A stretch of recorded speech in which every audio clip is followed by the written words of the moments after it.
Tarbiyah Sunnah Channel. Lillah, nyunnah, merenah. Yuk belanja di Tarbiyah Sunnah Mart. Dengan belanja di Tarbiyah Sunnah Mart, Anda turut berpartisipasi dalam dakwah yang diselenggarakan YTS. Bismillahirrahmanirrahim. Assalamualaikum warahmatullahi wabarakatuh. Alhamdulillahilladzi hadana lihadza wa ma kunna linahtadiya laula an hadana Allah. Wa asyhadu an la ilaha illallah wahdahu la syarika lah iqraran bihi wa tauhidan wa asyhadu anna Muhammadan abduhu wa rasuluh sallallahu alaihi wa ala alihi wa ashabihi wa sallama tasliman mazida wa ba'd. Alhamdulillah kita kembali berjumpa membahas doa setelah azan.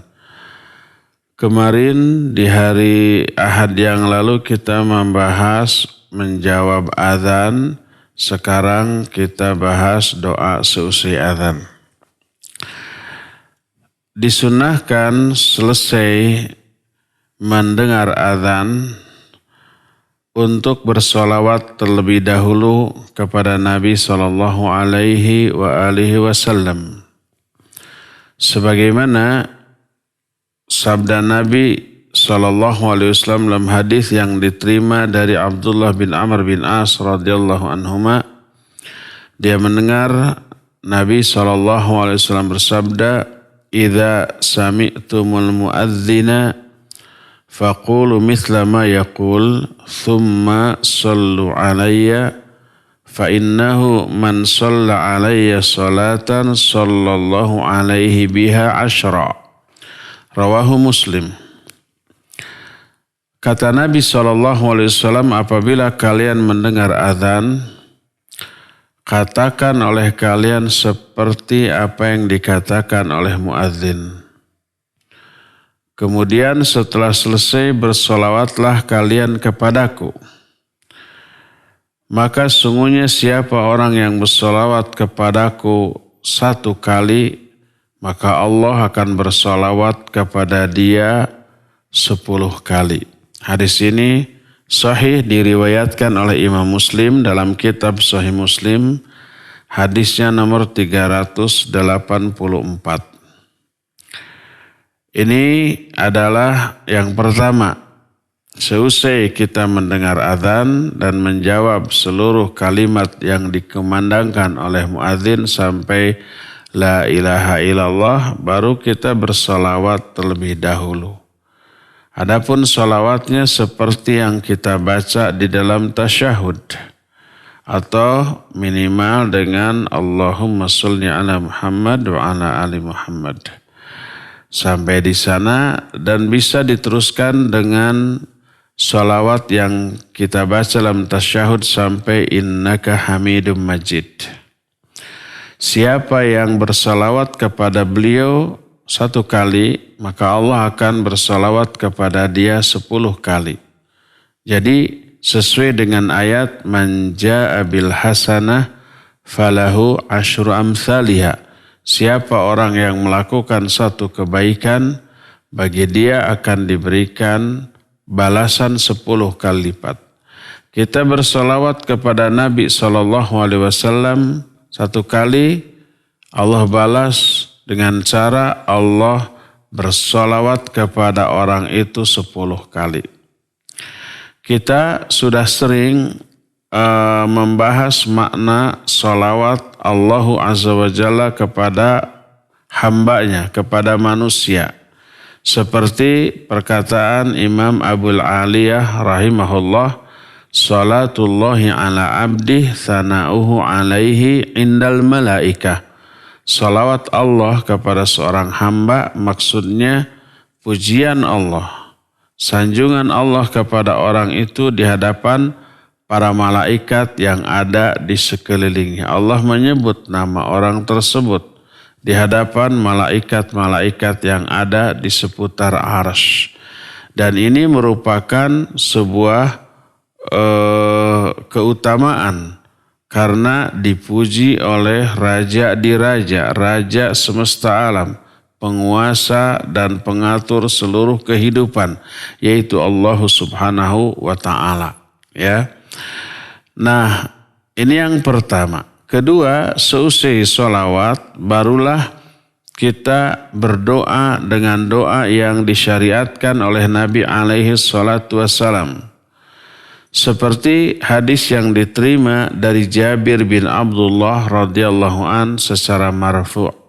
Berkata Rasulullah sallallahu alaihi wasallam, "Man qala hina yasma'un nida, Allahumma rabba hadhihi da'wati tamah was-salatil qa'imah Ati Muhammadanil wasilata wal fadilata wab'athhu maqaman mahmudanil ladzi wa'adta halat lahu syafa'ati yaumal qiyamah."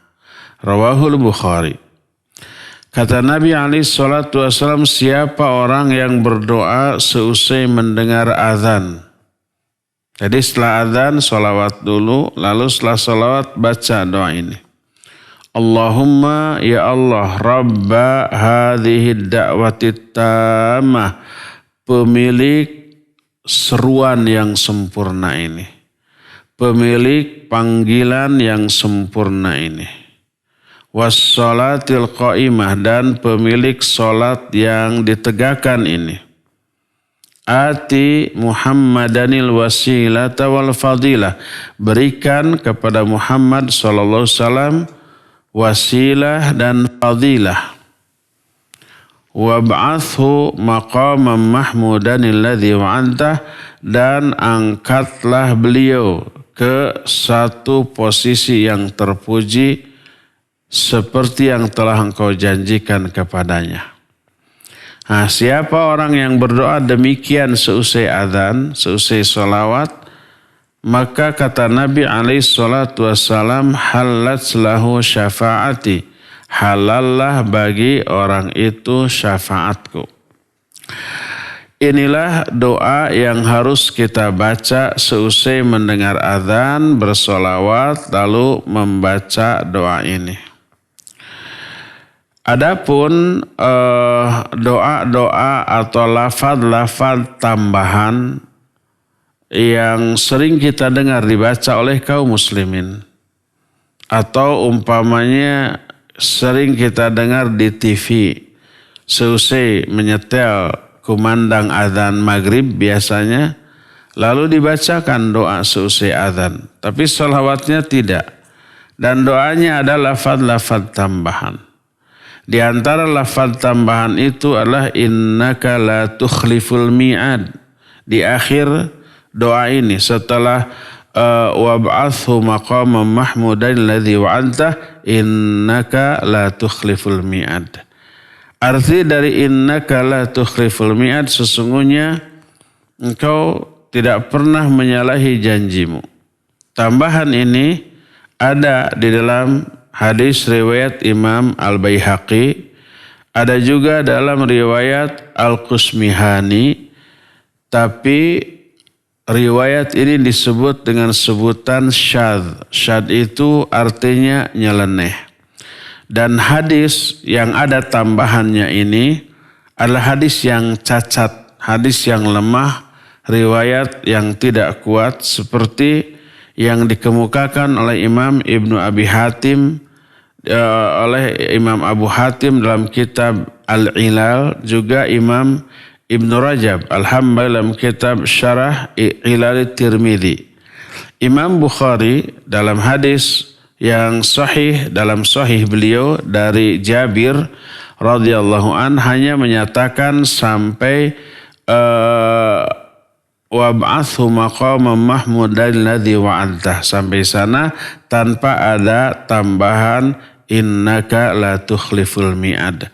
Tambahannya ini dhaif, cacat, lemah, yang tidak bersumber dari Rasul sallallahu alaihi wasallam. Ini tambahan yang pertama. Kedua, ada lagi tambahan lain. Sebagian kaum muslimin menambah dengan Allahumma inni as'aluka bihaqqi hadhihi da'wah. Jadi sebelum berdoa dengan doa Allahumma rabba hadhihi da'wati tamah, diawali dengan Allahumma inni as'aluka bihaqqi hadhihi da'wah, Allahumma rabba hadhihi da'wati tamah. Disambung dengan doa yang tadi yang sahih. Nah, kalimat yang ditambahkan di awal ini ada juga di dalam riwayat Imam Al-Baihaqi dalam kitab Sunannya, akan tetapi wa fiha nazar. Di dalam sanadnya itu banyak tinjauan dari para ulama yang menunjukkan hadis dengan tambahan Allahumma inni as'aluka bihaqqi hadhi da'wah adalah hadis yang juga dhaif, bukan berasal dari Rasul sallallahu alaihi wasallam. Maka itu pun tidak kita pakai, tidak kita baca. Kenapa? Karena bukan dari Nabi alaihi salatu wasallam. Kalau yang bukan dari Nabi kemudian ditambahkan kepada ritual ibadah, berarti menambah-nambah apa yang tidak diajarkan oleh Allah dan Rasulnya. Sekalipun isi dari doa yang dibaca itu bagus, maknanya bagus. Tapi kalau Nabi tidak mencontohkan, Allah tidak memerintahkan, jangan berani-berani menambah-nambahkan ini kepada amalan ibadah. Sebagian lagi ada yang menambahkan ad-darajatal aliyatar rafi'ata fil jannah. Jadi Allahumma rabba hadhihi da'wati tamah was salatil qa'imah ati Muhammadanil wasilata wal fadilah wad darajatal aliyah ar-rafi'ah fil jannah. Ada, ini yang sering kita dengar di TV. Setelah TV itu mengumandangkan adzan maghrib, lalu ada doa. Nah, dalam doanya ada tambahan ad-darajatal aliyatar rafi'ah fil jannah. Ya. Nah, tambahan ini fala asla lahu fil hadits wal athar. Tambahan ini sama sekali tidak ada asalnya baik dalam hadis ataupun di dalam athar. Hadis ini atau tambahan ini ditambahkan pada riwayat yang palsu. Maka tidak boleh kita tambahkan sebagai doa yang diselipkan di tengah-tengah doa setelah azan ini. Kenapa? Karena menyelipkannya berarti menambahkan amalan agama yang tidak dicontohkan oleh Rasul sallallahu alaihi wasallam dan tidak diperintahkan oleh Allah Subhanahu wa taala, sehingga dianggap menambah-nambah. Demikian juga ucapan sebagian kaum muslimin dengan adanya tambahan birahmatika ya arhamar rahimin. Jadi setelah wab'athu maqaman mahmudan alladzi wa'anta innaka la tukhliful mi'ad birahmatika ya arhamar rahimin. Ini pun termasuk hal yang tidak ada asalnya. Tidak berasal dari Nabi ataupun para sahabat, bahkan para ulama. Berdasarkan hal itulah, maka seluruh tambahan dari doa yang dicontohkan oleh Nabi SAW itulah tambahan-tambahan yang ditambahkan oleh manusia ke dalam agama Allah Subhanahu wa taala. Maka kita tidak boleh membacanya karena tidak bersumber dari Nabi SAW. Apa akibatnya? Akibatnya itu doanya secara keseluruhan ditolak. Karena apa? Karena mengamalkan amalan yang tidak dicontohkan. Nabi SAW dalam hadis sahih yang diriwayatkan oleh Imam Muslim dalam kitab Sahih Muslim dari Aisyah radhiyallahu anha berkata, "Man amila amalan laisa alaihi amruna fahuwa raddun." Siapa yang mengamalkan satu amalan yang tidak ada contoh, tidak ada perintah, tidak ada ajaran dari kami, maka amalan itu ditolak. Dalam riwayat lain, man ahdatsa fi amrina hadza ma laisa minhu fahuwa raddun. Siapa yang mengada-adakan ajaran kepada agama ini yang sebenarnya bukan ajaran dari agama ini, maka itu tertolak. Ditolak oleh Allah Azza wa Jalla. Makna ditolak tidak akan dikasih pahala. Kalau ada yang menyatakan nggak apa-apalah, nggak dikasih pahala juga, yang penting kita sudah berbuat. Ini sebuah kekeliruan yang sangat besar. Karena apa? Selain ditolak tak diberi pahala, diancam dengan azab. Azabnya di dunia dan juga di akhirat. Kenapa diancam dengan azab? Karena kejahatan tersebut dilakukan kepada Allah dan Rasul-Nya, bukan kepada sesama manusia. Di mana letak kejahatannya? Yaitu menambah ajaran yang tidak diperintahkan oleh Allah dan Rasul-Nya. Lalu kenapa menambah-nambah itu kan bagus? Kenapa dianggap kejahatan? Sebab menambahkannya berarti menunjukkan dia menganggap agama Allah itu kurang. Contoh dari Nabi SAW itu kurang. Perlu ditambah oleh otak manusia. Padahal Allah dalam Al-Quran surah Al-Ma'idah ayat 3 menyatakan Al-yawma atmamtu lakum dinakum al-yawma akmaltu lakum dinakum wa atmamtu alaikum ni'mati wa raditu lakumul islam madina. Pada hari ini telah aku sempurnakan bagimu agamamu. Telah aku sempurnakan nikmat karuniaku kepadamu. Dan telah aku ridho Islam sebagai agamamu.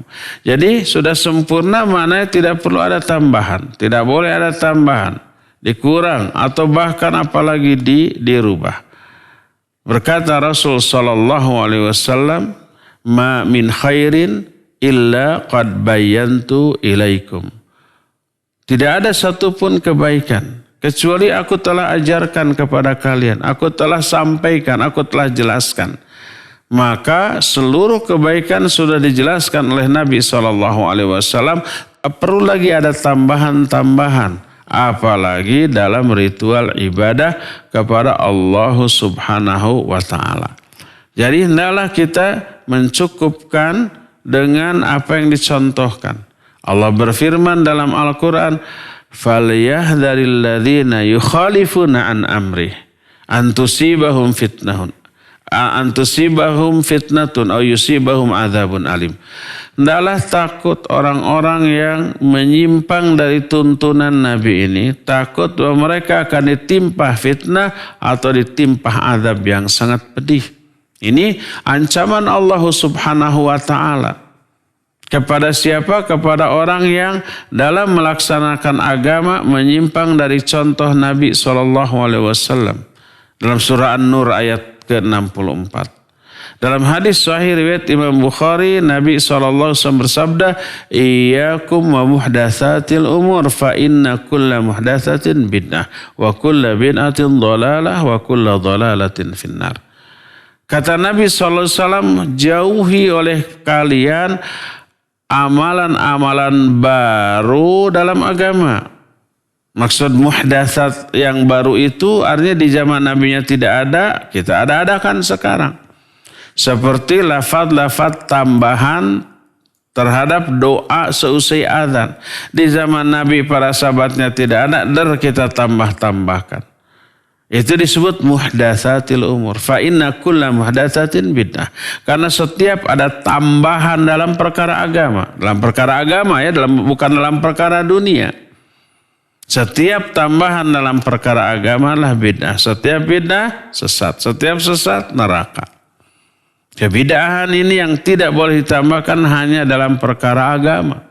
Adapun dalam perkara dunia, antum a'lamu bi umuri dunyakum. Kalian lebih tahu tentang urusan dunia kalian.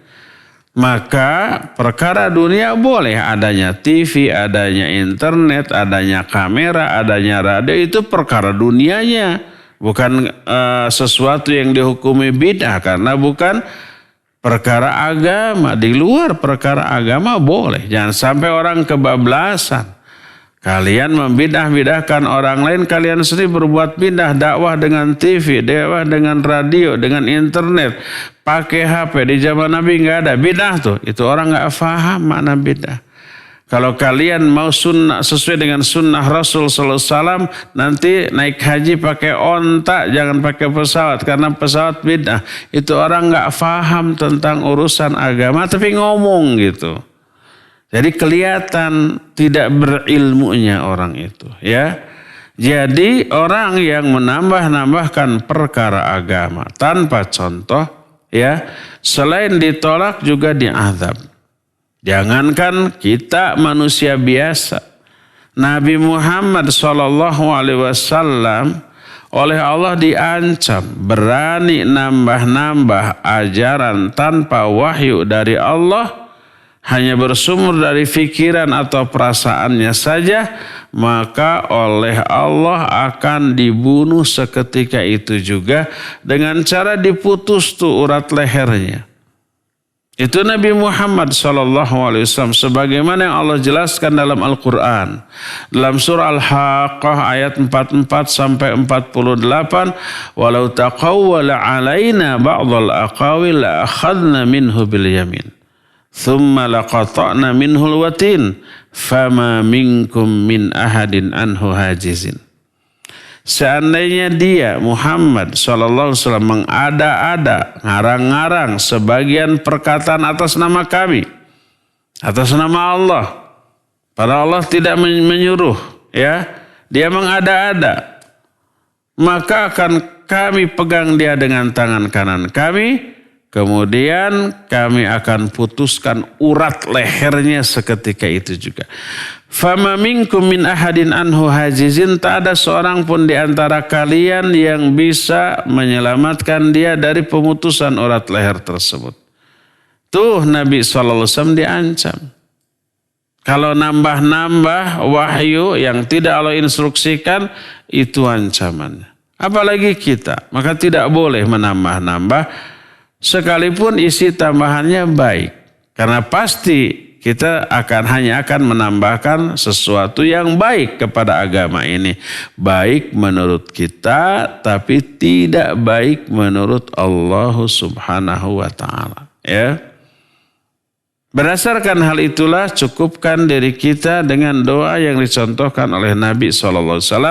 Tidak menambah, tidak mencampur aduk dengan doa lain dimasukkan ke doa ini. Dan kita anggap itu bagian dari agama ini. Jadi cukuplah dengan membaca Allahumma Rabba hadhihi da'wati tamah wassalatil qa'imah ati Muhammadanil wasilah wal fadilah wab'athu maqaman mahmudanil ladzi wa'antah. Siapa yang berdoa begitu seusai azan, maka halal syafaatku bagi orang itu pada hari kiamat. Jadi jangan ada tambahan innaka la tukhliful mi'ad. Jangan ada tambahan birahmatika ya arhamar rahimin. Jangan ada tambahan Allahumma inni as'aluka bihaqqi hadhi da'wah.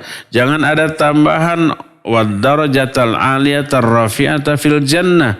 Karena itu tidak bersumber dari Nabi SAW.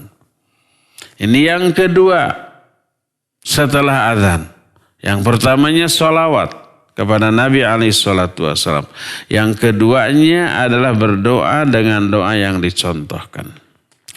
Yang ketiganya boleh berdoa sekehendak kita dengan doa yang kita kehendaki sesuai keinginan kita.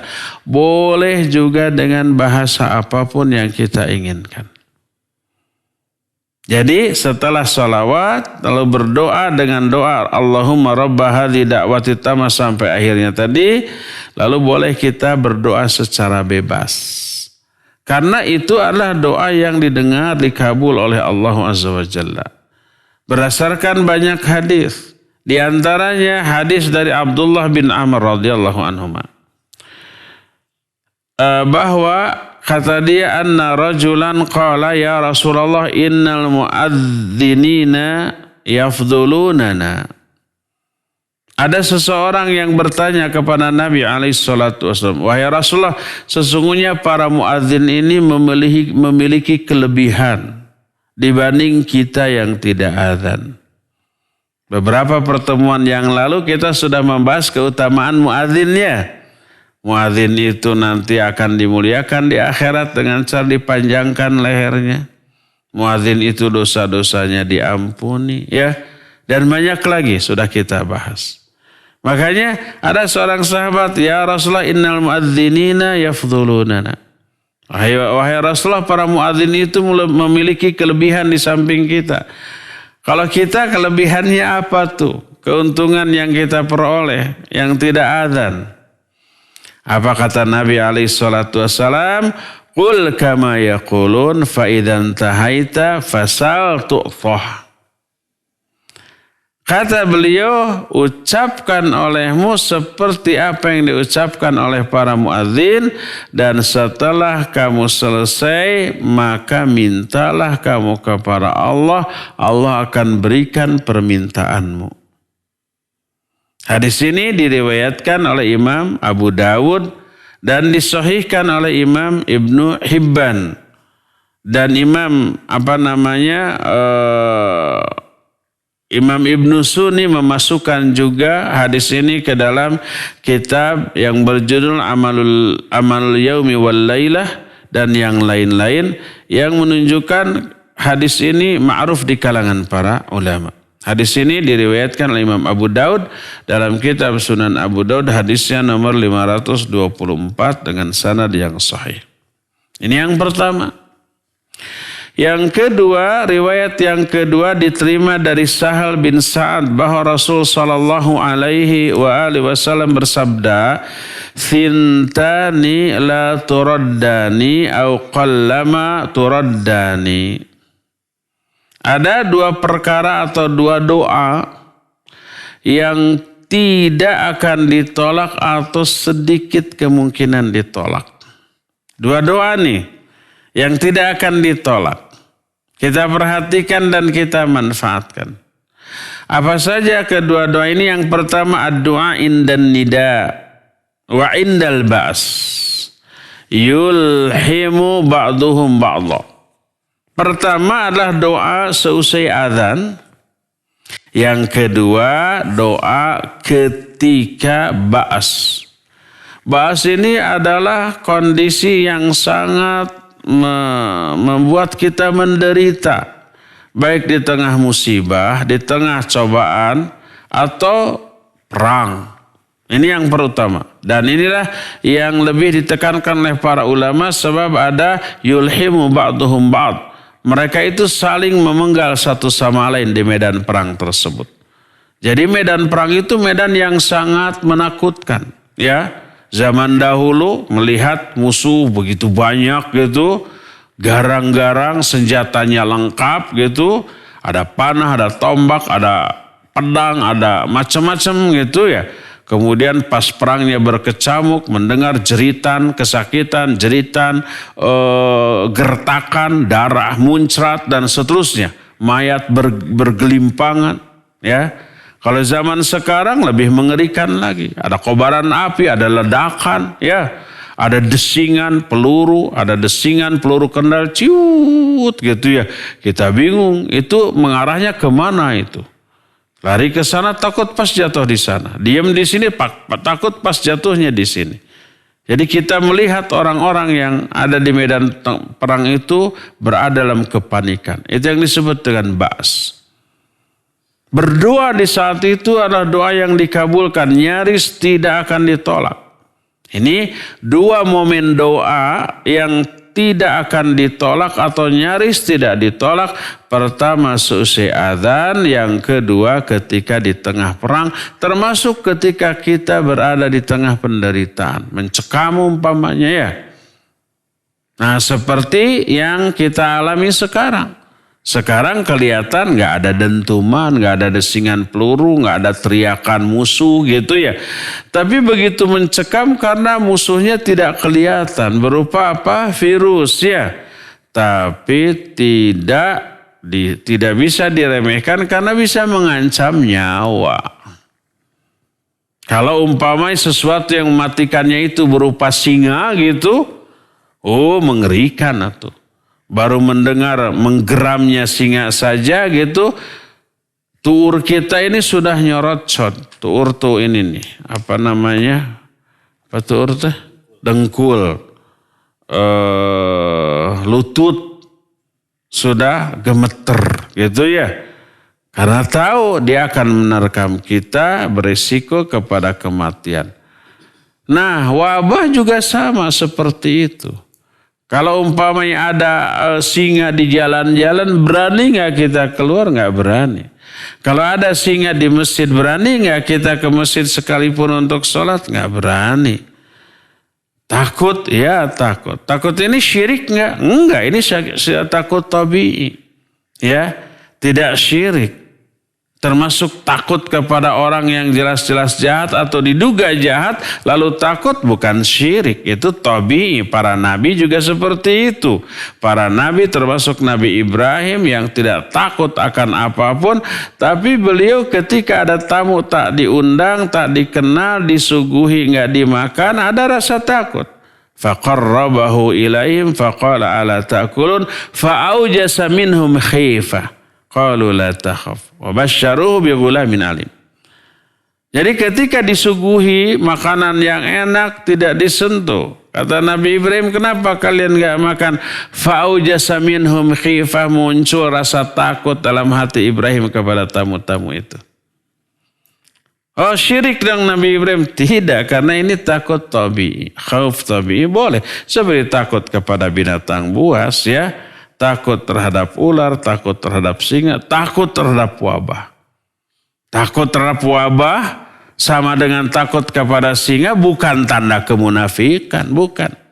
Juga jangan sampai ada anggapan bahwa wabah atau singa atau ular hanya matuk orang munafik, kalau beriman enggak. Singa hanya nerkam orang munafik, kalau orang beriman enggak. Wabah penyakit hanya mengenai orang munafik, kalau orang beriman enggak. Jangan ada anggapan itu, dari mana tahu? Dahulu juga para sahabat, orang-orang soleh, para ulama banyak yang terkena penyakit taun, wabah taun ada. Dan Nabi SAW menyatakan bahwa tahun itu syahid bagi umatku. Apakah mereka munafik? Enggak, mereka orang mumin. Ya, harus didatangkan dalilnya bahwa penyakit, bahwa wabah, bahwa ular, bahwa singa hanya menerkam, hanya mematuk, hanya mengenai orang munafik. Dari mana tahunya itu? Jangan ngarang-ngarang, ya enggak? Nah, oleh karena itulah maka Nabi SAW menyatakan firra minal mazdum firaraka minal asad. Hadis ini sahih riwayat Imam Bukhari. Lari kamu dari wabah seperti kamu lari dari singa. Menghindar kamu, menjauh kamu dari wabah sebagaimana kamu menghindar dan menjauh dari singa. Ya. Nah, seperti itu. Di tengah wabah yang mencekam ini doa. Termasuk doa yang didengar, dikabulkan oleh Allah Subhanahu wa ta'ala. Di antaranya doa yang ma'ruf berkaitan dengan kondisi sekarang. Allahumma inni a'udzubika minal baras wal junun wal judam wasail asqam. Ya Allah, sungguhnya aku berlindung kepada Engkau dari baras, dari penyakit lepra. Wal junun, dari kegilaan. Wal judam, dari penyakit ta'un. Wasail asqam, dan dari penyakit-penyakit yang berbahaya yang lain, termasuk virus corona. Allahumma inni a'udzubika min munkaratil akhlaq wal a'mal wal ahwa wal adwa. Ya Allah, sungguhnya aku berlindung kepada Engkau dari kemungkaran akhlak, kemungkaran amal, hawa nafsu, dan penyakit-penyakit yang berbahaya. Doa sesering mungkin dalam sujud, ketika sholat ya. Ba'da sholat silakan. Antara adzan dan qomat, seusai adzan silakan. Kita berdoa dengan doa minta perlindungan dari penyakit yang berbahaya ini. Itu hadis yang kedua dari Sahal bin Sa'ad.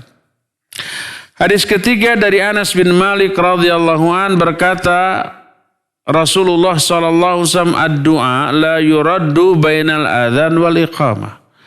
Doa tidak akan ditolak ketika dipanjatkan antara azan dan qomat. Berarti setelah azan, sebelum qomat. Ya, hadis ini riwayat Imam Ahmad, Imam Abu Daud, Imam At-Tirmidzi dan yang lain-lain ya, dengan sanad yang sahih, dan isi doanya adalah bebas. Isi doanya itu bebas, ya.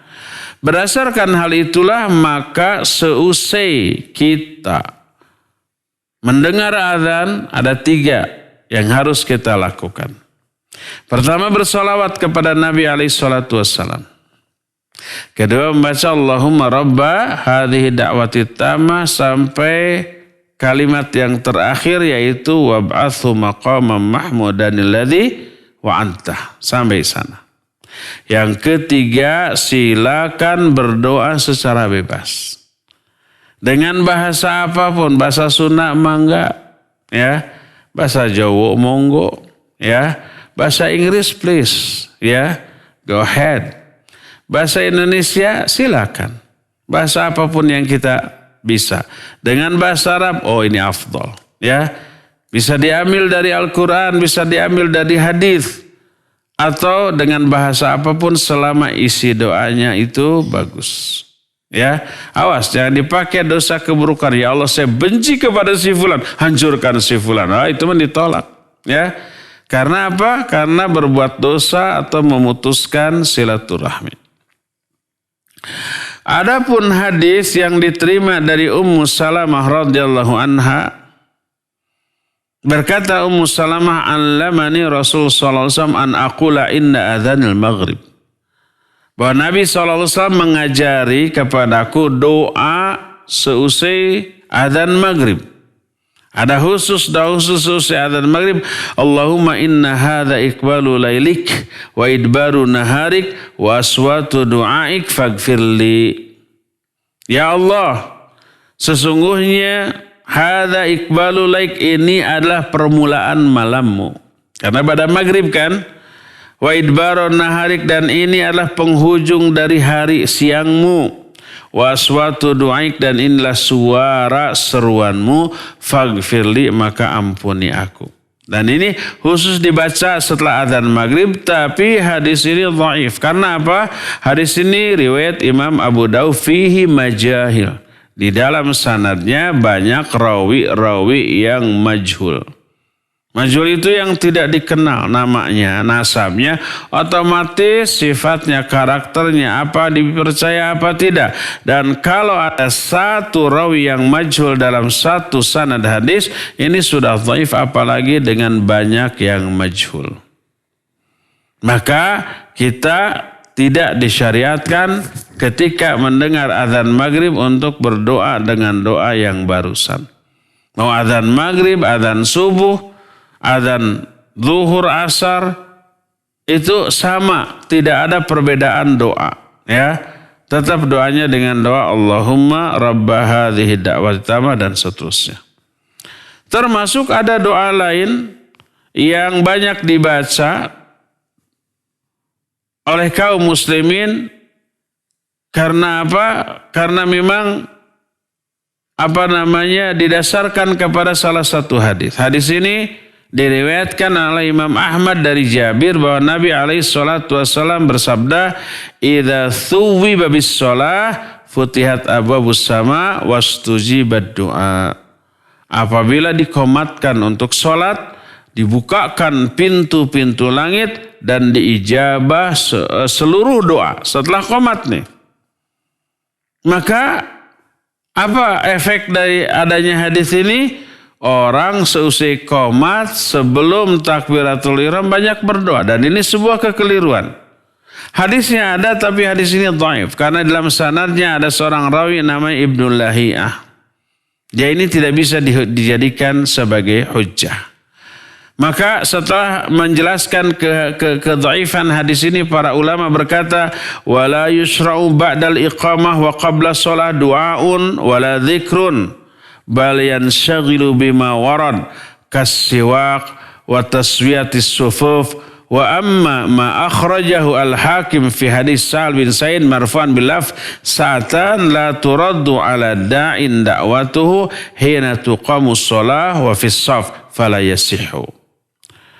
Tidaklah disyariatkan seusai qomat sebelum sholat ada doa, zikir atau ayat apapun yang dibaca. Tidak ada apapun.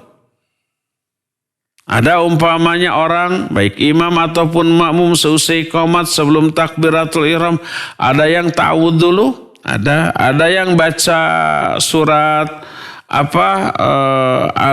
An-Nas sama Al-Falaq, ada yang baca ta'awudz dengan lafaz Rabbi a'udzubika min hamazati syayatin wa a'udzubika Rabbi ayyahdurun. Ya Allah, aku berlindung kepada Engkau dari godaan setan dan aku berlindung kepada Engkau dari kehadiran mereka. Akal yang berbicara, karena pasti sebelum sholat setan kan berdatangan ya untuk menggoda, maka ta'awudz. Kata siapa itu? Kata akal.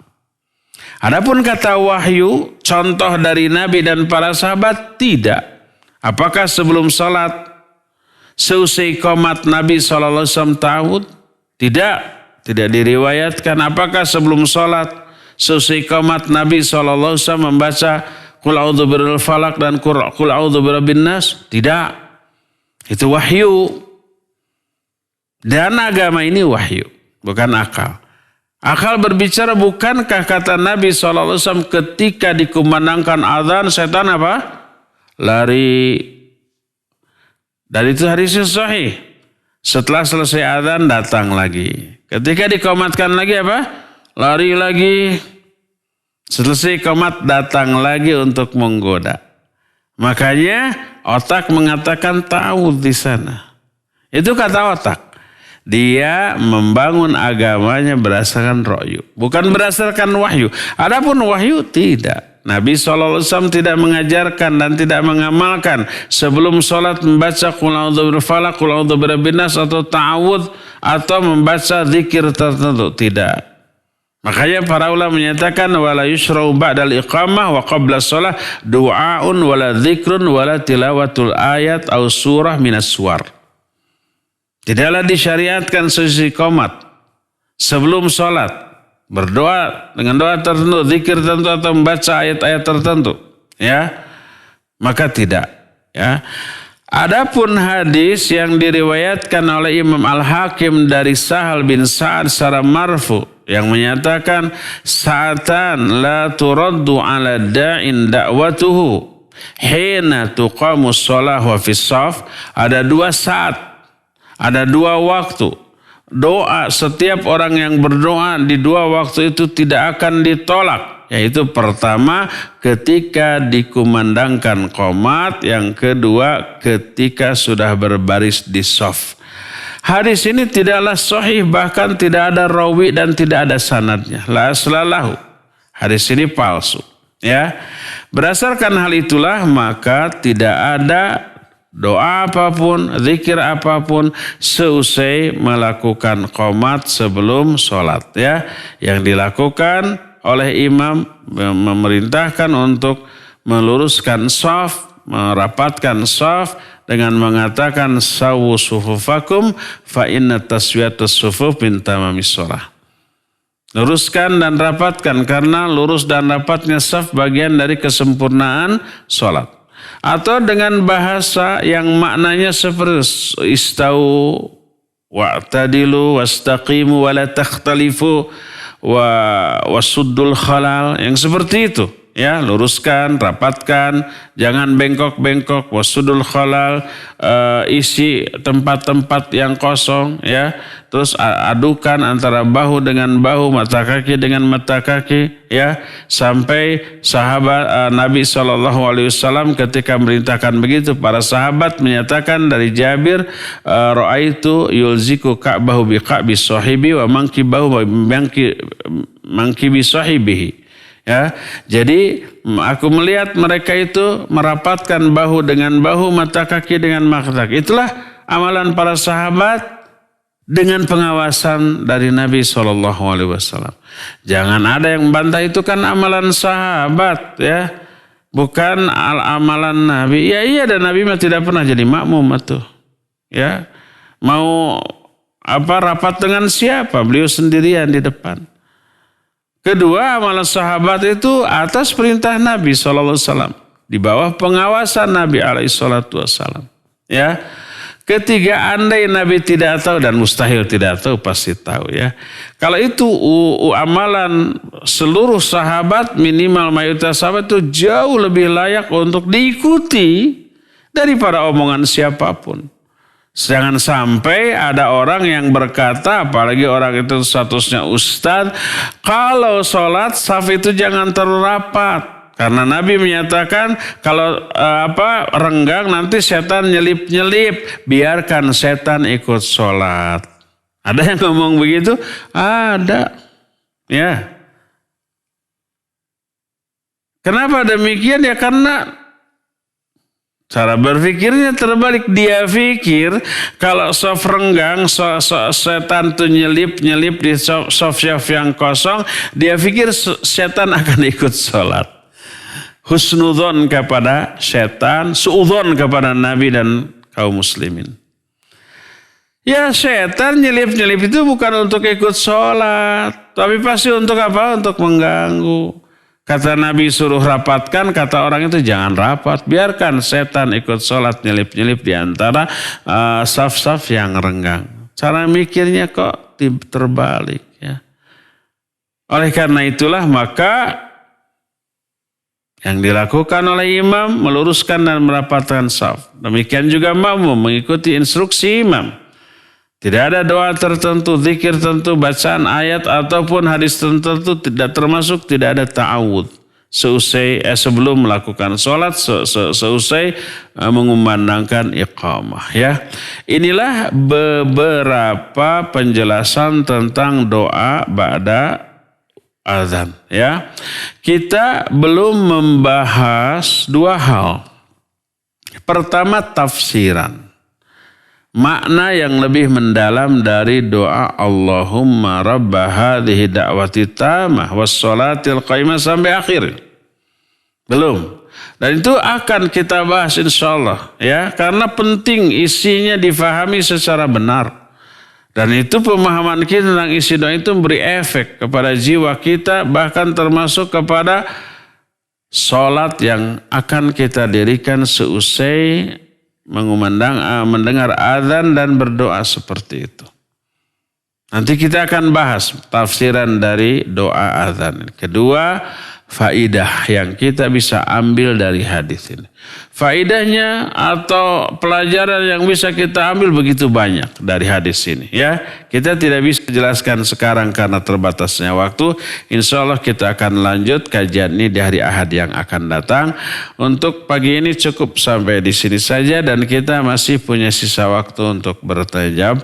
Kepada Pak Muzain dipersilakan untuk memandu tanya jawab dengan pendengar dan pemirsa.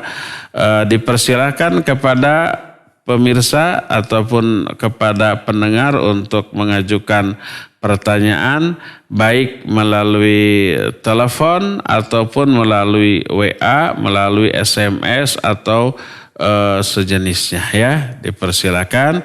Dan kita sekarang akan kembalikan kepada Pak Muzain untuk memandu. Wassallallahu ala nabiyina Muhammadin wa ala alihi wasallam. Silakan. Akan buka sesi tanya jawab. Bagi antum yang akan bertanya langsung kami persilakan melalui telepon di nomor 022 8686 2637 atau melalui pesan singkat di nomor 081 1227 1476. Tadi ada telepon masuk. Silakan. Halo. Halo, assalamualaikum. Waalaikumsalam warahmatullahi. Silakan Bu. Saya Badatul Maros, Pak.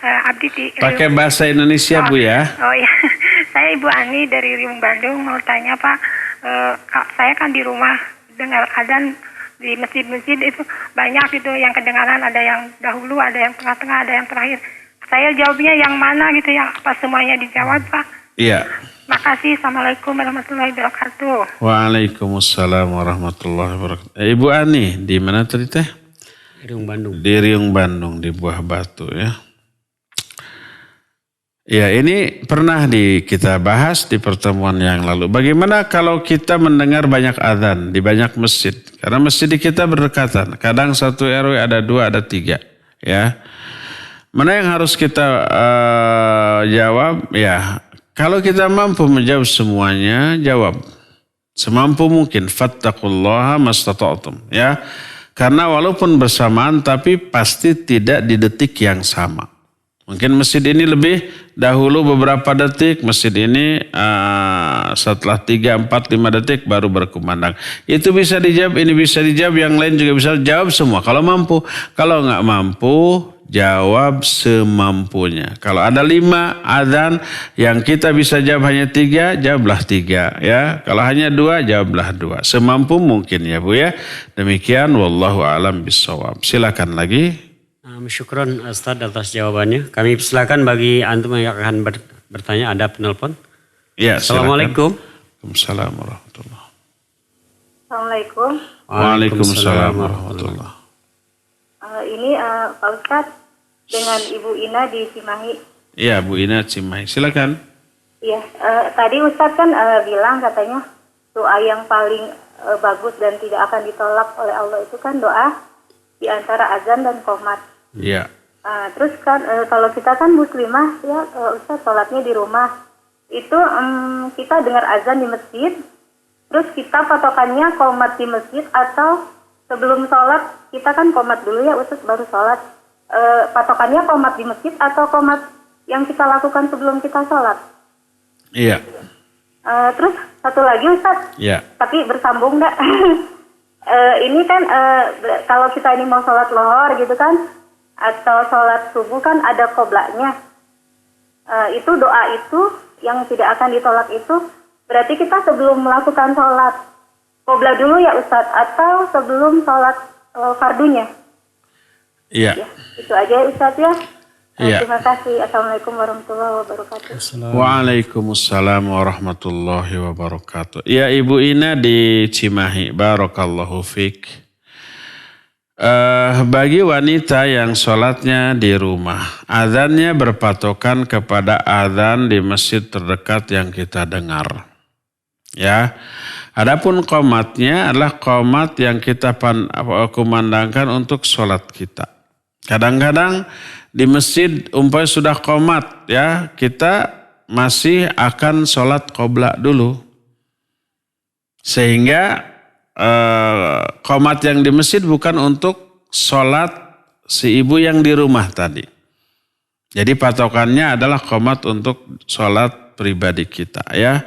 Maka boleh ibu-ibu seusai adzan berkumandang sebelum qomat, baik sebelum sholat qobla ataupun setelah sholat qobla, dipersilakan berdoa ya. Seusai adzan langsung berdoa semaunya, setelah sholawat, setelah membaca Allahumma rabba hadhihi, lalu berdoa. Setelah itu kemudian sholat sunat qobla, setelah itu qomat, lalu setelah itu sholat fardu. Atau boleh juga seusai adzan berkumandang, lalu kita sholawat, lalu berdoa Allahumma rabba hadhihi dan seterusnya, lalu sholat qobla. Setelah sholat qobla lalu kita berdoa terlebih dahulu ya, sebelum kita qomat untuk diri kita. Setelah itu baru qomat dan setelah itu baru sholat. Dua-duanya boleh asal antara adzan dan qomat. Wallahu a'lam. Silakan lagi. Syukran Ustaz atas jawabannya. Kita angkat penelpon kembali. Assalamualaikum. Waalaikumsalam warahmatullahi. Halo. Halo, Assalamualaikum. Waalaikumsalam warahmatullahi. Silakan Bu, dari mana? Ibu Rika di Tanimulya, Pak Ustadz. Ibu Rika di Tanimulya Cimahi ya, silakan. Ini pertanyaan yang ke-1, antara azan dan qomat, bolehkah berdoanya sambil mengangkat tangan biar terasa khusyuk ya, akan minta pertolongan kepada Allah. Yang kedua, kan kondisinya kita di rumah, misalnya kita mendengar azan, kita belum mempersiapkan sholat, taruhlah pakai baju rumahan tanpa menutup aurat, bolehkah misalnya kita sejenak duduk tanpa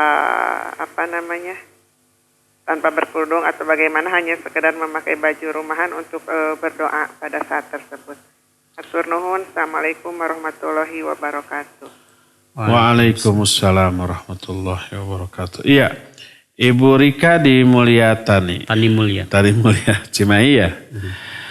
Iya, ada pertanyaan pertama, ketika mendengar azan, ibu-ibu sedang tidak menutup aurat.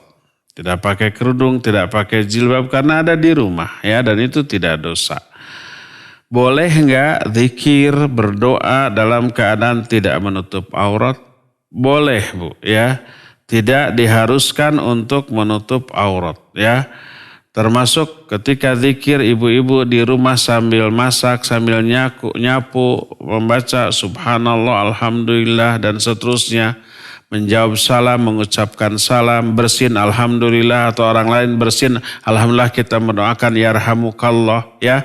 Itu berdoa, termasuk menjawab azan, termasuk juga berdoa setelah azan, termasuk setelah azan bersolawat lalu berdoa dengan Allahumma rabba hadhihi da'wati tamah. Itu tidak terlarang sekalipun dalam keadaan aurat terbuka. Umpamanya hanya pakai daster di rumah, tidak memakai kerudung, tidak memakai kaos kaki, mungkin tangan juga terlihat sampai sikut ya, maka boleh, tidak ada masalah, tidak disyaratkan menutup aurat ketika berzikir dengan zikir-zikir seperti itu ataupun berdoa dengan doa-doa yang disyariatkan. Termasuk umpamanya kita masuk WC, keluar WC ada doa ya, pasti tidak sedang menutup aurat ya. Atau bersin, menjawab yang bersin ya, makan itu ada doa, ada zikir, apalagi mau tidur, bangun tidur ada doa, pasti sedang tidak menutup aurat. Maka itu menunjukkan boleh dan tidak diwajibkan harus menutup aurat terlebih dahulu ya. Ini pertama. Kedua, doa setelah azan menjelang qomat itu apakah dengan mengangkat kedua tangan? Afdalnya mengangkat kedua tangan ya. Karena itu doa yang mutlak, doa yang umum isinya ya. La yurad doa bail adzan wal iqamah. Angkat kedua tangan kita kemudian berdoa, maka itu akan menambah selain kekhusyuan juga menambah kemungkinan dikabulkannya doa tersebut ya. Wallahu a'lam. Silakan lagi. Syukron Ustaz atas jawabannya. Kami kembali angkat penelpon yang ada. Assalamualaikum. Waalaikumsalam. Salam. Ya. Ibu-ibu semuanya. Silakan Bu. Ya, assalamualaikum Ustaz. Waalaikumsalam warahmatullahi Agak kerasan nih Bu. Ya. Ya. Saya Ibu Nur dari Cibuntu. Bu Nur Ujung Berung. Ini mau nanya Ustaz Cibuntu. tentang bid'ah. Saya itu sering kalau di kampung ya sering dikasih makanan tetangga yang misalkan habis yasinan, habis tahlilan itu, sedangkan suami saya juga tidak datang tapi dianterin makanan. Itu gimana Ustadz, makanannya harus saya makan atau gimana? Sekian Ya. Ustadz. Assalamualaikum warahmatullahi wabarakatuh. Waalaikumsalam warahmatullahi wabarakatuh. Ibu siapa? Bu Nur di Cibuntu. Ibu Nur di Cibuntu. Barakallahu fiik. Bagaimana status makanan yang berasal dari acara-acara yang tidak disyariatkan? Halal apa haram? Ya. Kalau makanannya secara zati haram ya haram. Mau apapun, seperti daging babi, seperti darah, seperti bangkai dan seterusnya. Adapun kalau jenis makanannya makanan yang halal, seperti buah-buahan, kue-kue, sayuran atau daging ayam dan seterusnya, maka statusnya tetap halal. Kembali kepada hukum asal. Asalnya halal sampai ada dalil yang mengharamkan. Dan ternyata tidak ada dalil yang mengharamkan makanan-makanan yang bersumber dari acara-acara yang terlarang. Bahkan dalil yang ada sebaliknya menunjukkan boleh dan halalnya makanan tersebut. Ya, seperti umpamanya Nabi SAW suka mengambil uang ataupun makanan yang disuguhkan, disajikan oleh orang-orang musyrik kepada berhala-berhala mereka. Jadi kan orang-orang musyrik itu suka bikin sesajen, susuguh gitu ya. Kepada berhala-berhala mereka ada uang, ada juga makanan. Oleh Nabi SAW diambil. Dan itu menyajikan makanan kepada berhala itu bukan sesuatu yang menyimpang lagi tapi syirik ya. Oleh Nabi SAW uangnya diambil, makanannya juga diambil, dibagikan kepada para sahabat yang membutuhkan, diberikan uangnya kepada sahabat yang memiliki hutang, dan ini menunjukkan kebolehan mengambil makanan yang bersumber dari acara-acara yang terlarang tadi, apapun acaranya ya. Tapi ini tidak berarti dibolehkannya menghadirinya. Seperti tadi kita tidak datang karena itu acaranya acara yang secara syar'i terlarang. Apapun bentuknya tidak boleh hadir. Hadir ke sana dosa ya. Tapi kalau dikirim makanannya, maka jenis makanan itu halal bagi kita. Selama tidak ada kesalahpahaman dan madarat yang mungkin muncul. Adapun kalau kitanya seorang tokoh, seorang ustadz yang sikap kita, perbuatan kita, ucapan kita jadi panutan. Yang apabila kita terima orang-orang jadi salah paham. Oh disangkanya acara itu boleh. Tuh ustadz juga nerima makanannya dan dimakan di hadapan saya. Langsung saya lihat. Berarti acara itu boleh. Lalu orang-orang salah paham dan gak ada kesempatan bagi kita untuk menjelaskannya, mengklarifikasinya, maka kalau kitanya seperti itu, seorang tokoh panutan sebaiknya tidak menerima. Bukan karena haramnya makanan itu, tapi karena adanya madarat yang mungkin timbul dari hal itu. Adapun kalau kitanya bukan siapa-siapa, mau begini, mau begitu, mau ngomong apapun, orang-orang gak peduli. Karena kita bukan panutan, maka makanan itu boleh diambil dan halal bagi kita. Ya, wallahu a'lam. Silakan lagi. Syukran Ustaz atas jawabannya. Kami mohon maaf untuk diselang dulu ke pesan singkat ya. Ada yang masuk lewat WA. Ustaz, bismillah. Assalamualaikum warahmatullahi wabarakatuh. Waalaikumsalam. Ustaz, apakah muazin juga membaca doa setelah azan? Jazakallah khairan. Ulama ikhtilaf ya. Tapi jumhur ulama menyatakan iya. Muadzin juga ikut membaca karena dia juga mendengar. Ya. Karena dia juga mendengar azan yang dia kumandangkan. Jadi siapa orang yang mendengar azan. Lalu setelah itu berdoa dengan doa Allahumma rabba hadhi dan seterusnya. Pertanyaan apakah muadzin mendengar? Ya mendengar. Karena itulah maka dia pun disyariatkan. Ini pendapat jumhur ulama. Sebagian ulama ada yang menyatakan muadzin tidak terkena kewajiban ini. Yang terkena hanyalah para mustami. Orang-orang yang mendengar. Karena apa? Karena man sami'an nida. Siapa orang yang mendengar suara azan. Yang mendengar. Bukan yang memperdengarkannya. Ya, yang berpendapat seperti di Syekh Al-Albani dengan murid-muridnya. Yang menyatakan bahwa keharusan menjawab azan dan juga berdoa itu hanya untuk mustami. Walhasil ini adalah masalah yang diikhtilafkan di kalangan para ulama. Ya, wallahu a'lam. Satu lagi dari WA. Assalamualaikum Ustaz. Assalamualaikum. Bagaimana hukumnya ketika sedang mendengar azan di radio atau TV kemudian mematikan radio atau TV tersebut dikarenakan terdengar azan dari masjid terdekat? Syukron dari Heru di Padalarang. Ya, barakallahu fiik. Pertama ya, boleh kita mematikan azan di radio atau di TV atau di HP gitu ya. Karena kadang-kadang ada orang yang nge-setting waktu azan dengan azan yang dikumandangkan dari HP kan ya. Ya. Boleh nggak kita matikan? Boleh, selama tidak memotong di kalimat yang bisa menimbulkan salah arti seperti asyhadu alla ilaha, langsung kita matikan. Maka jangan ya, biarkan dulu tamat sampai asyhadu alla ilaha illallah secara sempurna baru kita matikan ya.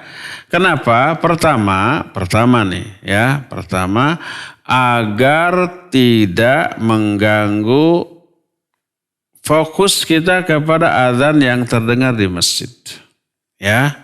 Kedua, tidak ada kewajiban menjawab azan yang dikumandangkan dari kaset, dari rekaman, dari TV, dari radio, kecuali kalau itu langsung, ya. Seperti umpamanya kan di TV ada siaran langsung dari Mekah kan, setiap azan dikumandangkan disiarkan langsung. Kita mendengarnya di rumah, ya, melalui TV umpamanya. Boleh nggak menjawab? Ya, bukan boleh, tapi disyariatkan menjawab. Walaupun dari TV, karena itu siaran langsung. Siaran langsung dari Mekah. Adapun kalau yang di setel di TV itu rekaman, ya seperti TV-TV nasional atau swasta di kita gitu, Itu memutar suara azan di TV atau bahkan di radio, itu suara rekaman. Termasuk radio kita juga rekamannya. Nah, radio kita juga rekaman, ya. Maka tidak disyariatkan untuk menjawab. Karena apa? Karena itu rekaman dan bukan orang. Itu benda, bukan mesin. Itu benda, mesin, bukan orang, ya. Maka tidak disyariatkan dijawab. Apalagi seringkali azan di rekaman itu disetel bukan pada waktu azan. Betapa seringnya orang men-setting umpamanya alarm dengan azan bukan pada waktu sholat, akhirnya bunyi, ya. Maka itu tidak disyariatkan untuk dijawab. Yang dijawab adalah azan yang benaran. Kecuali dari radio atau TV itu langsung, umpah di radio Tarbiyah Sunnah. Nanti saya usulkan sebaiknya azan di masjid itu yang dimasukkan ke radio sehingga orang-orang di rumah bisa menjawab, ya. Adapun kalau rekaman maka tidak disyariatkan dijawab. Jadi kalau langsung radio atau TV tapi siaran langsung jawab. Kalau rekaman maka tidak. Maka boleh mematikan suara radio atau TV yang azan selama pas mematikannya itu tidak memenggal kalimat yang bisa disalahartikan. Seperti asyhadu alla ilaha, langsung dimatikan, jangan, ya. Biarkan sampai selesai kalimat tersebut. Wallahu a'lam. Silakan lagi. Syukran Ustaz atas jawabannya. Kita angkat penelpon yang sudah masuk. Assalamualaikum. Waalaikumsalam warahmatullahi wabarakatuh. Kami silakan bagi para pendengar dan juga pemirsa yang akan bertanya langsung pada Ustadz melalui telepon. Ada penelpon yang masuk. Assalamualaikum. Waalaikumsalam. Assalamualaikum. Waalaikumsalam. Masya Allah, ibu-ibu terus nih. Dari ibu siapa di mana, Bu? Ya. Abdi Bu Ida di Margahayu. Ya, pakai bahasa Indonesia, Bu, ya. Ya. Pak Ustadz, kan kemarin waktu hari Kamis Pak Ustadz menerangkan mengenai masalah tasbih. Nah, sebaiknya tasbih itu dipergunakan atau tidak dipergunakan Pak Ustadz? Karena kan kalau misalnya tasbih, Ya, menghitung pakai tasbih, berzikir pakai tasbih. Iya. Nah, kan sebaiknya tuh kalau kita kan kadang-kadang banyak Pak Ustadz, ada yang 100, kadang 1000. Boleh nggak pakai tasbih atau pakai mencet-pencetan gitu Pak Ustadz? Gitu Bu Ida? Iya. Ya, cukup. Ya, cukup. Cukup. Hatur nuhun. Assalamualaikum. Waalaikumsalam warahmatullahi wabarakatuh.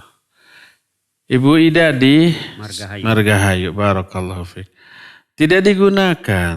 Nabi SAW ketika wirid, zikir, beliau menggunakan tangan. Ya, tangan kanan juga, bukan tangan kiri atau dua-duanya, enggak. Tapi tangan kanan saja, ya. Nah, menghitung jumlah zikir yang kita lakukan pada sholat dengan tangan tanpa menggunakan tasbih. Walaupun tasbih jauh sudah ada sejak zaman sebelum Nabi SAW dilahirkan. Dikenal di kalangan para pendeta Buddha dan Hindu, mereka juga memakai tasbih untuk zikir-zikir mereka, ya. Oleh karena itulah maka Nabi SAW mencontohkan dengan tangan, ya sudah dengan tangan. Jangan gunakan yang lain-lain, ya. Nah, itu yang pertama. Terus yang kedua apa tadi? Sudah hanya itu. Ya udah berarti, ya. Jangan gunakan, tapi gunakan aja tangannya, Bu, ya. Ya, silakan. Ya, syukron Ustadz atas jawabannya. Kami silakan yang akan bertanya melalui telepon lagi. Kami angkat. Assalamualaikum. Waalaikumsalam. Dari siapa, Bu? Ita di Cimahi. Siapa? Ita di Cimahi. Ita. Iya. Ya. Pak, ceritanya uak saya kan punya anak 6. Uak laki-laki dan perempuan sudah meninggal. Terus yang 2 perempuan meninggal, yang 1 laki-laki juga sudah meninggal. Jadi sepupu saya itu tinggal 3, 1 perempuan dan 2 laki-laki. Di antara mereka tuh yang menikah cuma 1, yang laki-laki, dan itu juga tidak punya anak. Nah, ceritanya sepupu saya yang perempuan itu kan kewalahan. Barang-barang dari ibunya dan kakak perempuannya itu banyak sekali gitu. Lalu saya tawarkan bantuan untuk membereskan gitu ya. Nah, sudah begitu barang itu dibereskan, saya dan kakak saya bawa pulang ke rumah gitu. Itu tanpa melihat dulu itu barangnya berupa apa saja ya. Yang kelihatan pada saat itu ya baju, tas segala macam gitu. Lalu kan kita cuci, terus udah gitu kita sortir, ada yang banyak yang untuk disumbangkan begitu Pak. Nah itu ternyata di antara barang-barang itu tuh ada batu perhiasan gitu Pak. Nah begitu saya simpen aja Pak, saya nggak berani pakai, nggak berani apa. Terus sudah gitu karena pada saat itu sibuk sekali Pak ya. Kemudian saya baru, kan sepupu saya yang laki-laki itu juga lihat saya membereskan barang-barangnya. Lalu sepupu saya yang laki-laki satu lagi terus saya minta izin gitu. Minta izin untuk membereskan barang karena benar-benar kewalahan sepupu perempuan saya itu nggak ada yang bantuin. Nah justru begitu pertanyaan saya, Pak apakah saya berhak atas batu perhiasan itu semuanya sudah diserahkan gitu loh Pak. Mereka sudah nggak mau mikirin lagi gitu. Jadi itu disortirnya kalau baju-baju ada yang masih bisa kita pakai, kita pakai. Kalau yang lain-lain itu banyak sekali yang sudah disumbangkan gitu. Jadi pertanyaannya itu Pak, apakah berhak dengan batu perhiasan itu? Kalau tidak berhak, apa diberikan pada istrinya sepupu itu gitu ya Pak? Kan yang menikah cuma satu Pak. Batu perhiasannya apa tuh?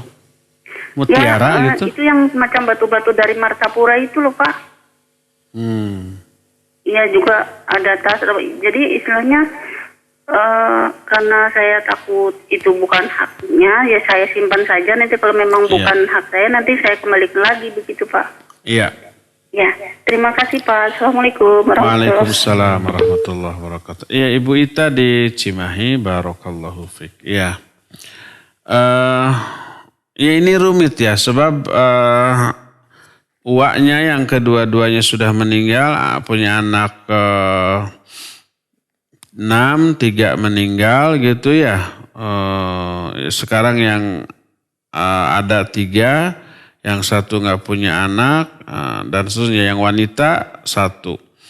Barang-barang baik itu sebenarnya harta warisan ya. Nah, mereka harus membagi-bagi sejak ayahnya terlebih dahulu meninggal, bagi warisan ke ibunya 1/8, sisanya ke anak-anaknya 7/8 dengan perbandingan 2:1 antara laki dan perempuan gitu ya. Lalu ada anaknya lagi yang meninggal itu barangnya jadi warisan. Kita tadi tidak tahu anak yang meninggal itu sudah menikah apa belum, sudah dapat warisan apa belum, dan seterusnya. Itu rumit, harus diusut juga.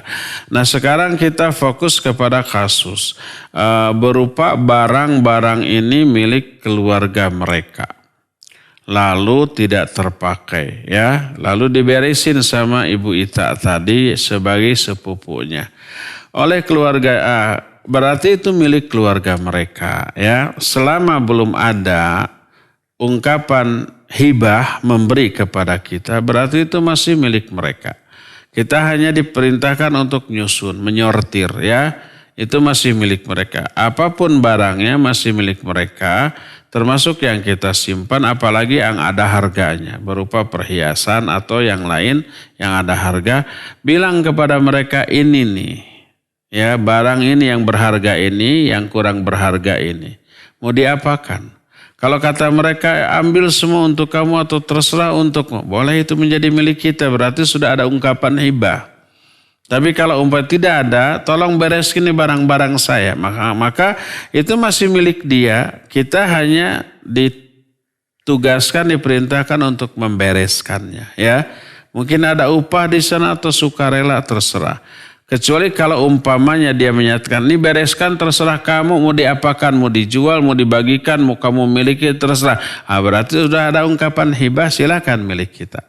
Selama belum ada ungkapan pernyataan hibah atau memberi atau menghadiahkan, maka ini milik mereka dan harus dilaporkan. Ini nih barang-barangnya.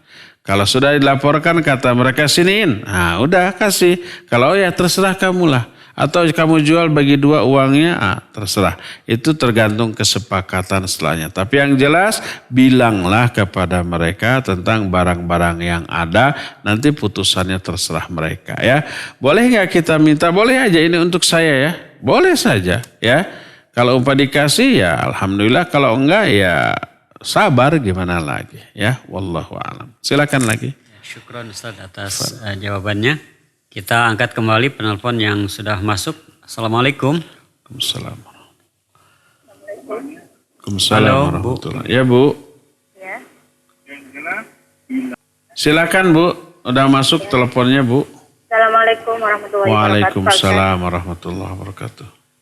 Saya dari Pemalang, Pak, Jawa Tengah, Pak Ustaz. Masya Allah. Siapa namanya, Bu? Dari radio mana? Oh, streaming ya? Bu Tias. Ya, silakan, Bu. Ini Pak Ustaz, suami saya dalam waktu dekat ini mau mengadakan hajatan untuk acara hitan anak saya, Pak Ustaz. Ya. Nah, nantinya itu rencana mau mengadakan turnamen bola, Pak Ustaz. Nantinya yang menang itu nanti mendapat hadiah dari kami. Bayar nggak para pesertanya, Bu? Enggak Pak Ustaz. Enggak ya. Nah, hukumnya ini bagaimana, Pak Ustaz? Iya. Terus yang kedua, di acara-acara itu kan di kampung kami kan biasanya itu ada sound system ya, Pak Ustaz ya. Iya. Dan biasanya menyetel itu musik gitu.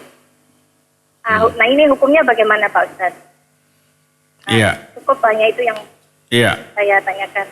Terima kasih, Pak Ustaz. Iya, Assalamualaikum sama-sama. warahmatullahi wabarakatuh. Waalaikumsalam warahmatullahi wabarakatuh. Ya, Ibu Tias di Pemalang. Ini mungkin pertanyaan terakhir aja ya.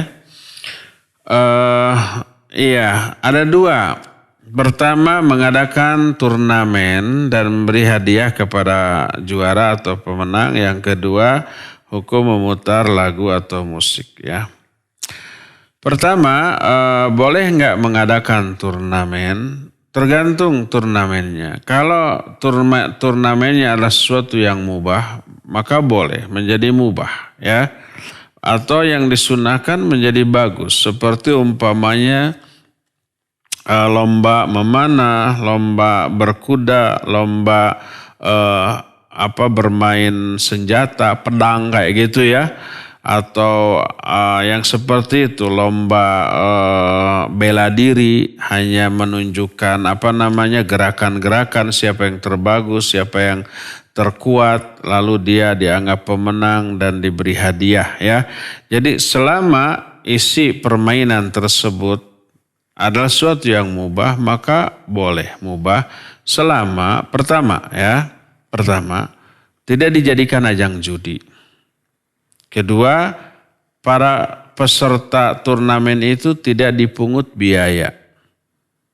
Kalau masing-masing dipungut biaya, lalu dari biaya itu kemudian dibelikan hadiah, maka itu judi. Tidak boleh ya.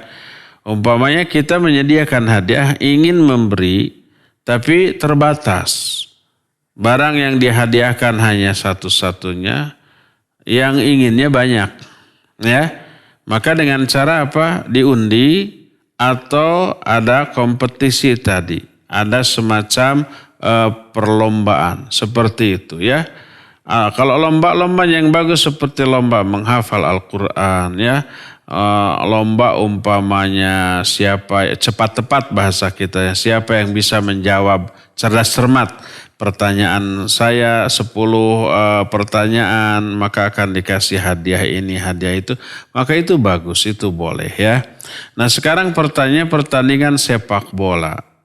Apa hukumnya bermain sepak bola? Hukum bermain sepak bola sama dengan hukum umumnya olahraga. Hukum asalnya mubah ya. Ingat hukum asalnya mubah, sama dengan lari, maraton, sama dengan permainan-permainan lain, hukum asal mubah selama pertama tidak dijadikan sebagai ajang yang bisa menimbulkan madarat. Seperti contohnya tidak boleh saling menghina, yang kalah dihina, dasar kamu bego, dasar kamu nggak bisa apa-apa, akhirnya emosi ya. Kemudian juga sesama tim ya, kegolan, kemasukan gol, lalu si kipernya dibully, dasar kamu bego, akhirnya berantem. Jangan sampai ada itu. Itu hanya sekedar media untuk mengakrabkan suasana, untuk mempererat ukhuwah Islamiyah. Jangan ada celaan, juga jangan ada hukuman bulian kepada orang yang melakukan kesalahan dalam permainan itu ya. Dan juga jangan ada tumpangan, apapun bentuk tumpangannya, walaupun dengan hukuman. Siapa yang kalah hukum push up 10 kali. Berarti itu judi ya. Hanya taruhannya bukan uang, bukan benda, tapi sejenis hukuman. Siapa yang kalah dia harus mentraktir. Nah, itu juga judi ya. Siapa yang kalah maka dia harus menggendong orang yang menang sampai rumahnya ya. Itu juga judi ya. Maka tidak boleh. Ya, jadi boleh bermain sepak bola, badminton, pingpong karena hukum asalnya adalah mubah, tapi jangan dijadikan ajang mencela atau sebaliknya kebanggaan. Oh, saya teh hebat atau ya. Lalu ujub takabur, hebat dalam perkara dunia itu nggak ada manfaatnya ya. Nah, kalau hebatnya dalam perkara agama nggak boleh ujub dengan hal itu ya. Berdasarkan hal itu, kalau tidak ada tumpangan, tidak ada judi, tidak ada ajang celaan, bulian, ujub seperti itu, maka kembali kepada hukum asal mubah ya.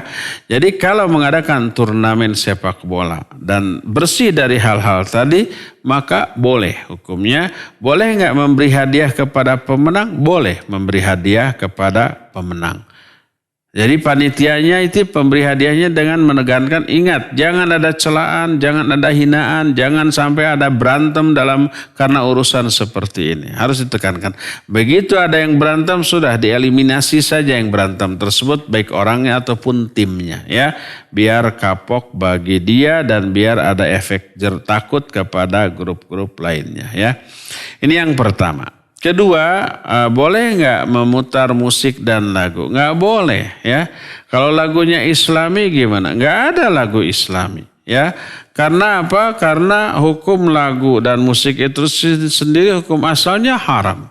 Berdasarkan nas ayat dan hadis. Allah berfirman, wa minan nasi may yashtari lahwal hadits liyudilla an sabilillahi bighairi ilm wa yattakhidhaha huzwa. Ulaika lahum adzabun muhin ya. Allah menyatakan di antara manusia ada yang menjual belikan lahwal hadis. Lahwal hadis itu artinya lagu dan nyanyian, ya. Untuk menyesatkan orang dari jalan Allah tanpa ilmu atau mengambil itu sebagai bahan candaan, bagi mereka azab yang pedih, ya. Terus hadis riwayat Imam Bukhari menyatakan la yakunanna qaumun min ummati yastahilluna al-hirra wal harir wal khamar wal ma'azif. Akan muncul satu kaum dari kalangan umatku, orang-orang yang menghalalkan al-hirra. Al-hirra itu zina.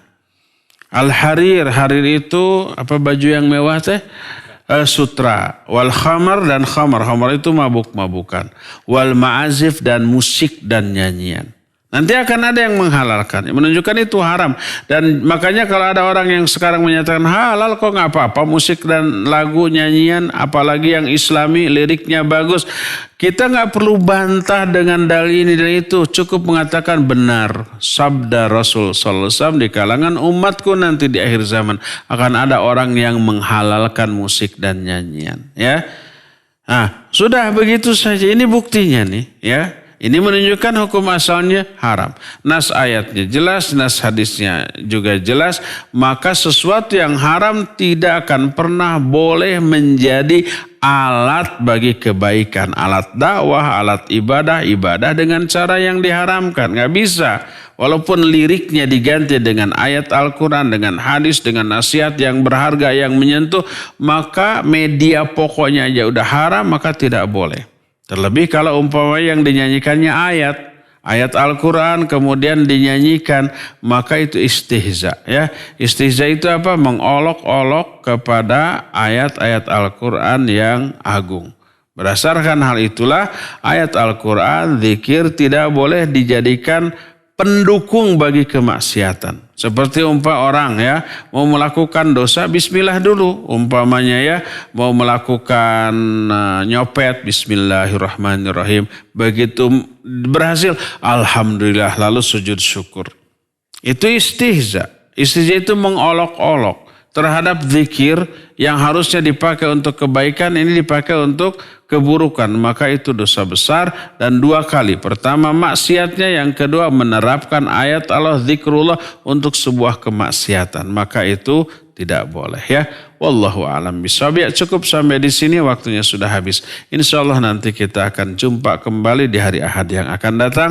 Subhanakallahum bihamdik asyhadu an la ilaha illa anta astaghfiruka wa atubu ilaik. Walhamdulillahirabbil alamin. Wassalamualaikum warahmatullahi wabarakatuh.